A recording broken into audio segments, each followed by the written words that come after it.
You know the voice, that ache, that tremble, the way a single song could break your heart wide open. We remember Judy Garland skipping down a yellow brick road, forever young, forever hopeful. But the truth behind that voice is one of the saddest stories Hollywood ever wrote. A little girl who was never once allowed to simply be a child, taken apart, quietly, by the very studio that made her a legend, one pill at a time. This is the story of how a child of the vaudeville stage became one of the most beloved and most broken stars the world has ever known. It is told here in 5 acts. She was born Frances Ethel Gum in Grand Rapids, Minnesota in June of 1922, the youngest child of a struggling vaudeville family.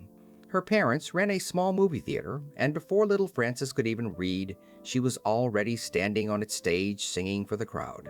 Performing was never something she chose. It was simply the air that she was born into. At just 2 years old, she toddled into the spotlight singing Jingle Bells and famously refused to leave, belting the song over and over until her father carried her off. Soon she and her 2 older sisters were touring as an act. But it was clear almost at once that the littlest Gum had something the others did not, a voice far too big for her tiny body. Behind that voice stood her mother, Ethel, the one who woke her before dawn and pushed her from town to town, from stage to stage, chasing a stardom that Ethel herself had never quite reached. Judy would later call her the real Wicked Witch of my life, the first person to teach her a lesson she never unlearned, that she was only truly loved when she was performing. The child on the stage. In 1935, at just 13 years old, she was signed to Metro-Goldwyn-Mayer, the most powerful studio in the world. A producer renamed her Judy Garland and handed her into a machine that would build her into a legend and grind her down at the very same time. She had traded one demanding parent for another, one far larger, far richer, and far colder. The studio's chief, Louis B. Mayer, called her his little hunchback. Surrounded by dazzling beauties like Lana Turner and Ava Gardner, Judy was made to feel plain, chubby, and never quite enough.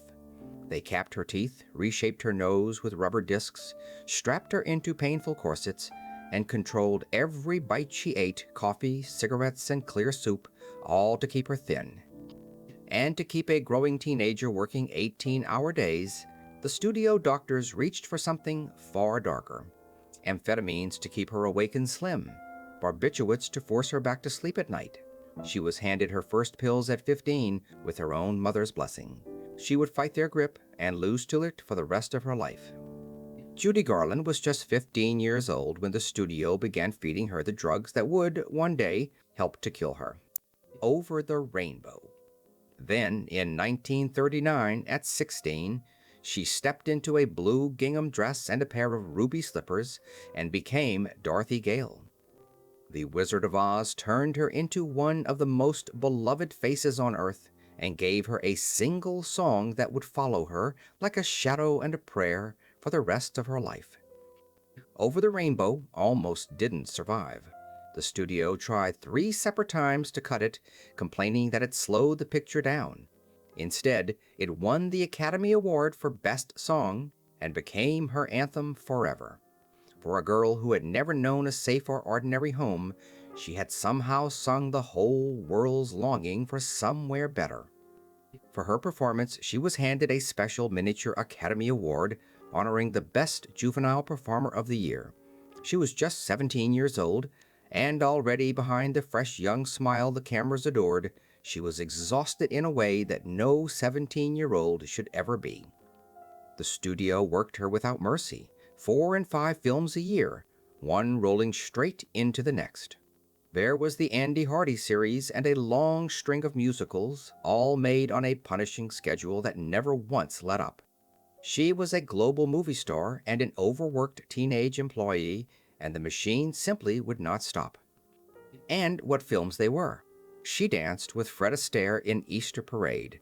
She lit up Meet Me in St. Louis, The Harvey Girls, and For Me and My Gal. Between the collapses, Judy Garland was making some of the most joyful, luminous musicals Hollywood has ever produced, performances that have not aged a single day. Again and again, The studio paired her with her dear friend Mickey Rooney, and the two young stars carried hit after hit, cheerfully told to just put on a show. Behind the smiles, both were being fed the very same studio pills, two overworked teenagers propping up an entire empire on their thin shoulders. By the time she was 30, Judy Garland had already made more than 24 feature films, often several in a single year, a relentless output that almost no star has ever matched since. Years later, she would describe the machine she had grown up inside with a chilling, matter-of-fact simplicity. In 1945, she married the director Vincente Minnelli, who had guided her through Meet Me in St. Louis, and a year later she gave birth to a daughter, Lisa. For a brief while, there was a flicker of the ordinary happiness she had always been denied. But the pills and the years of exhaustion had already done their quiet, irreversible damage. Jewel the breaking. By her late 20s, she was breaking down in ways the studio could no longer hide. She arrived late or not at all. She spent whole days unable to leave her bed. Terrified and dependent, she was suspended again and again. The obedient child they had built into a star had become, in their cold accounting, a problem to be managed. In 1950, after 15 years and a fortune earned on her small shoulders, Metro-Goldwyn-Mayer simply let her go. The studio that had raised her, renamed her, drugged her, and defined her, cut her loose without ceremony. That same year, at just 28, overwhelmed and despairing, she attempted to take her own life for the very first time. She understood, better than anyone ever could, exactly what had been done to her and by whom. The comebacks. But Judy Garland was never more alive than in front of a living, breathing audience. She returned to the stage, first at the London Palladium, then in a record-shattering run at New York's Palace Theater, and grown men wept at the sight of her. Broken, trembling, magnificent, she could still stop a room's heart with a single held note. In 1954, she poured every ounce of herself into a film called A Star is Born. Critics called it the performance of her life and the comeback of the decade.